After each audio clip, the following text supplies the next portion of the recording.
We have a daily database backup from Sunday. Somewhere between Sunday and Wednesday, a bug in a recently deployed application deleted several nodes from the database. In this demo, we will recover those nodes from a recent backup using Compare41 without affecting newly inserted records.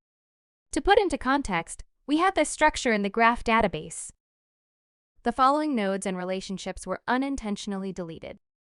The rack node, then switch and machine nodes, then interface, process, application, and OS nodes. Lastly, port and service nodes. In the meantime, some users were also adding data. When restoring lost records, Compare41 can leave the added data unaffected. What complicates manual recovery is that the deleted subgraph contains thousands of nodes and relationships, growing exponentially with the depth of the graph. Fortunately, we have Compare41. Using Compare41, let us recover the deleted nodes and their relationships while leaving those new nodes and relationships unaffected. Here we already preset up Compare41 just for this demonstration.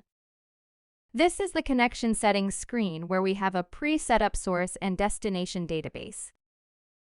Next, we have the mapping screen where we pre-selected all the nodes needed for restoring those deleted nodes and relationships from the graph we saw earlier. Now let's compare. On this screen, you see a comparative overview of both graph databases. See the content for each node as well as their differences. Let's select rack and a rack node below which we want to copy to production from the backup database. Then we add this to the synchronization queue. Now let's go to the synchronization preview. Going back to the graph, we see that we need to add not only the rack record, but also its related nodes and relationships down the tree. Let's do that. As you can see on the synchronization preview, rack is already pre-selected. Let's include its relationship to data center. Next, its relationship to machine and machine node itself. From machine, we go deeper and select the remaining relationships and nodes and so on. Let's just fast forward until we are able to complete the subgraph that we want to restore.